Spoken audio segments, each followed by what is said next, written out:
নিজেকে কখনো দুর্বল ভাববেন না।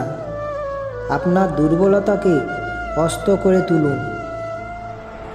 শ্রীকৃষ্ণ বলেছেন, জগতের সমস্ত মানুষের কোনো না কোনো দুর্বলতা রয়েছে। আপনি বলবেন, আমার কোনো দুর্বলতা নেই। অবশ্যই সকলের দুর্বলতা আছে। যেমন কেউ জোরে দৌড়াতে পারে না, কেউ অধিক পরিশ্রম করতে পারে না, আবার কেউ পড়া বা অন্য কিছু মনে রাখতে পারে না। এবং এই রকম অনেক কিছু রয়েছে যা মানুষের দুর্বলতার কারণ। আপনি কি এমন কোনো মানুষকে জানেন যারা কোনো কিছু দুর্বলতা নেই? আমরা অনেকেই নিজেদের জীবনের একটি দুর্বলতাকে জীবনের কেন্দ্র বানিয়ে ফেলি, যা আমাদের সারা জীবন দুঃখ ও হতাশায় ঘিরে রাখে। এই দুর্বলতা মানুষের জন্ম থেকে বা কোনো দুর্ঘটনা থেকে লাভ করে, কিন্তু দুর্বলতাকে মানুষের মন নিজেদের অক্ষমতা বানিয়ে ফেলে। আবার কিছু মানুষ এমন হন যারা নিজেদের পরিশ্রমের দ্বারা সেই দুর্বলতাকে পরাজিত করে ফেলে।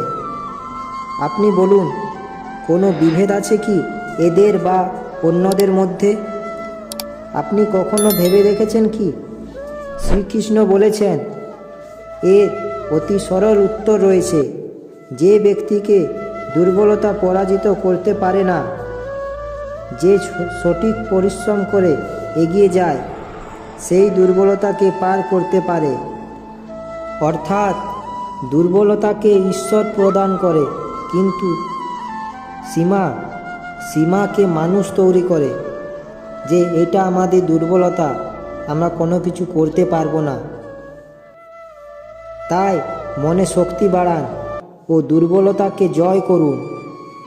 আর মনে রাখবেন, আপনার দুর্বলতা কি তা কারো সামনে বলবেন না, কারণ আপনার দুর্বলতা কি তা জানার পর আপনাকে সেই জায়গাতে কেউ আঘাত করতে পারে। তাই কারো সামনে কখনো বলবেন না আপনার দুর্বলতার কথা। শ্রীকৃষ্ণ রামায়ণের একটি কথা বলেছেন। রামায়ণে রাম যখন সেতু নির্মাণ করছিলেন, তখন সমস্ত বানর সেনা সেই কাজ করছিল, বড় বড় পাথর দিয়ে সেতু নির্মাণের কাজ।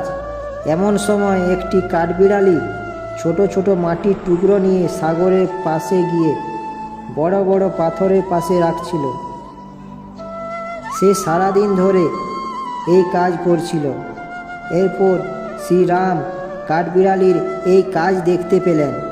তখন সেই ছোট কাঠবিড়ালিটিকে নিজের হাতে তুলে নিয়ে তার গায়ে হাত বুলিয়ে দিলেন। এই কথা আমরা সবাই জানি যে কাঠবিড়ালির পিঠে যে 3টি দাগ রয়েছে তা শ্রীরামের 3টি আঙ্গুলের থেকে তৈরি।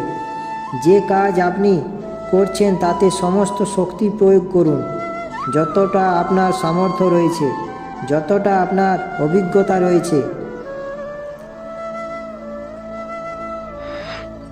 যতটা আপনার প্রতিভা রয়েছে, তা সমস্ত কিছু উৎসর্গ করে দিন।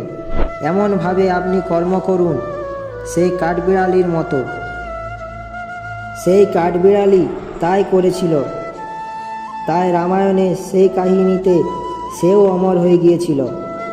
শ্রীকৃষ্ণের বাণীটি ভালো লাগলে একটি লাইক করবেন ও এরকম ভিডিও দেখতে চ্যানেলটি সাবস্ক্রাইব করে পাশে থাকা বেল আইকনটি ক্লিক করবেন ও সকল মানুষের কাছে ভিডিওটি পৌঁছে দেবেন।